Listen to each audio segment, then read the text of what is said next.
Hey, good afternoon, everybody. Or actually more like evening now, right?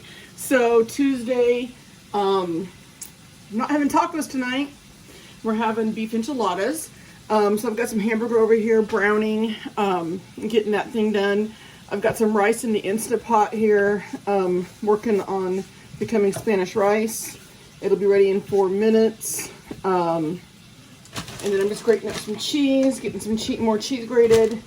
And then I'll show you, I've got a crock pot where I've had my enchilada sauce. So I've got the Instant Pot going here. And my crock pot's been going with all my ingredients for enchilada sauce all day. Took my stick blender and just blended that all down. It's been simmering in really good.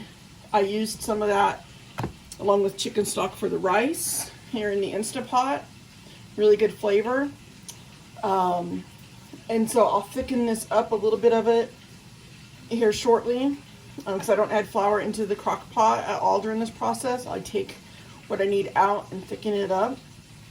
And then I take the rest of it and I portion it and I either freeze it or I'll can it for later use. I've also got some cheese, more cheese I'm grating here for enchiladas. Gonna make some rolled flour enchiladas. We're not gonna do corn tortilla enchiladas tonight. So flour tortillas. It's kind of a crazy mess in the kitchen right now because I've got lawnmower batteries over here on the other counter charging up, so I can mow the grass that seems to have already decided to start growing. Sourdough's still doing good. Haven't fed it yet. Gonna get some dough going here shortly for bread, and I'll do a video on that. But other than that, that's what we've got going on. So, welcome to the process tonight, and I'll talk to you more here in just a few minutes.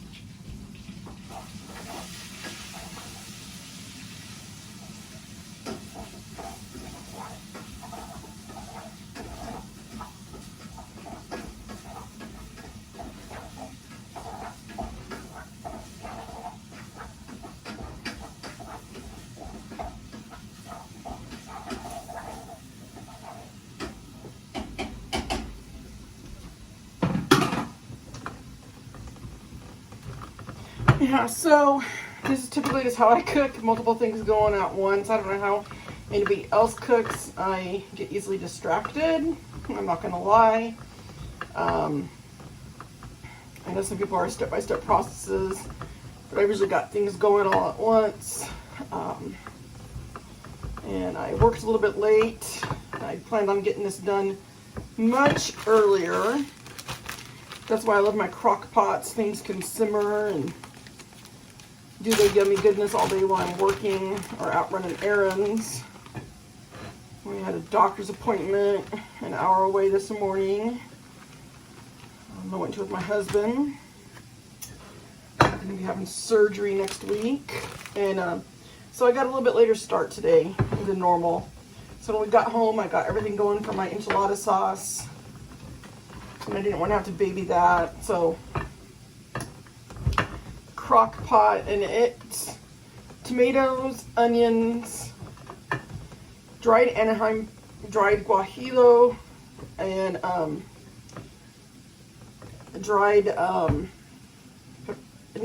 just guajillo and Anaheim chili pods to stay in that, with some cumin, oregano,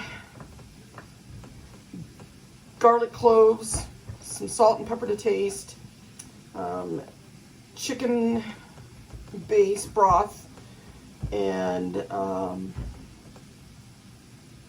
can of tomato paste.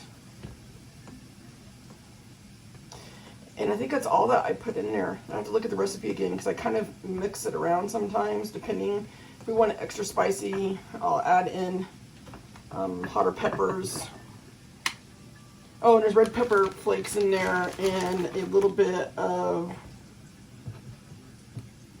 chili powder. But sometimes I'll mix it up differently. I might put in some green chili. But usually I only do that when I'm doing green sauce. Or I'll put in some jalapenos, things like that. I wanted more of a mild sauce today. So, alright.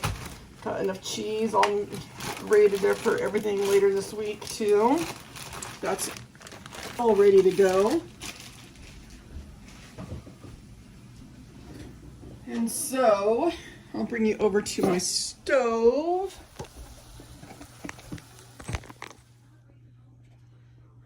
Anyways, it's so frustrating, guys, with the cost of produce and the cost of everything anymore. And then when you go to buy things and you bring stuff home and it's half rotten to begin with. And I know they're cold storage potatoes. I get that. I just expect them to last longer. But it could be too, just where I live. I've never had good longevity with onions and potatoes in this part of the country, not like we did living in Wyoming and Colorado over in New Mexico. So I just don't know. So I put a little bit of the sauce, as you can see here, in the bottom of the pan. Yeah, so let me take this and put the sauce over there so you guys can see more what I'm gonna do. I have an assembly line going here.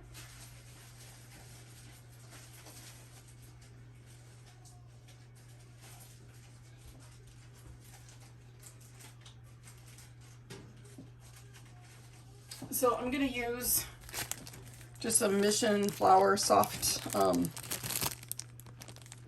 fajita size tortillas. I don't want a lot of tortilla ratio in this. Definitely not where I'm wanting to go with that today. And then I've got my cheese, so my mild cheddar. I like a good cheesy beef burrito or enchilada. Of course, you could just do bean and cheese enchiladas or just beef. But I just put about 2 tablespoons of the beef mixture and a pinch of the cheese. And I'm going to take them and I'm going to roll them over kind of like an open-faced burrito. I don't know why I'm rolling my R's there. And I'm going to just repeat until I get this pan filled up. And once I get that pan filled up, I will show you guys the finished product. All right, so I've got everybody back with me. I've got the pan full, as you can see. And yes, I know some of you are going to say, but wait, I thought it was just you and your husband. That's true. So this will be lunch tomorrow if one of us wants it for lunch. But also, I have found that these are really good frozen. I can take the extras, divvy them up into little containers in the freezer. And then if one of us wants a quick lunch or dinner, because we're not cooking at night, or one of us is out of town, then we can just pull them out. And they last about 6 months in the freezer. I've never had them in the freezer for longer than that, so I can't tell you if they would last longer. So then I'm going to just take some more of this enchilada sauce, and I'm going to just put it over the top of my enchiladas. Now, I know these are not traditional enchiladas, you guys, so my purists, my traditionalists, don't worry, don't freak out, because I'm not doing this traditionally. So, American cuisine, Tex-Mex, Western cuisine is a mosh of all of the different cultures and cuisines of the region, right?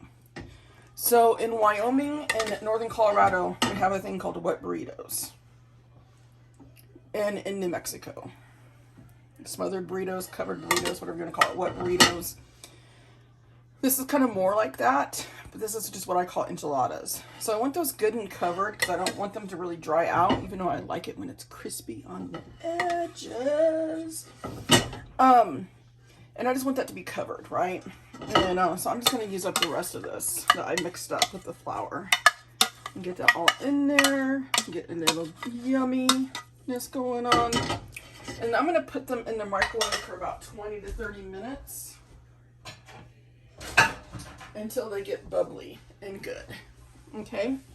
So they're going to go in like this. You could cover them to keep them from getting too brown. But I'm not going to put any more cheese on just yet. So I'm not going to cover them. But they're going to go in the oven. I'll set the timer. And then I'll pull them out and I'll sprinkle more cheese on and let them get all melty good with cheese while it's still hot. And that, my friends, is my beef and cheddar or beef and cheese red enchiladas. Easy peasy, quick meal. And then I'm serving it with Spanish rice tonight.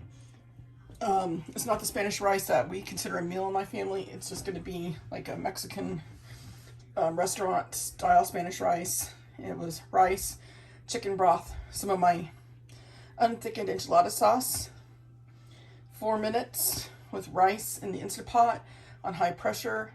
Now for at least 10 minutes, stir it up, and it's a nice fluffy rice to go on the side.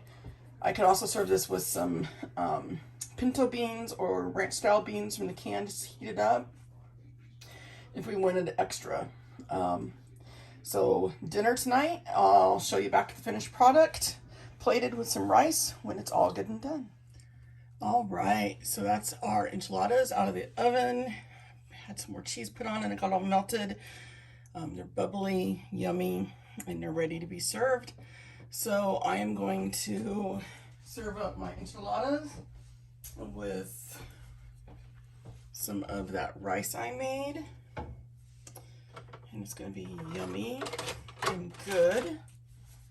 At least I hope. You know, my enchiladas are usually really well received. So because I did it with a flour tortilla, it's going to be a little soupy and softer as they come out of the oven.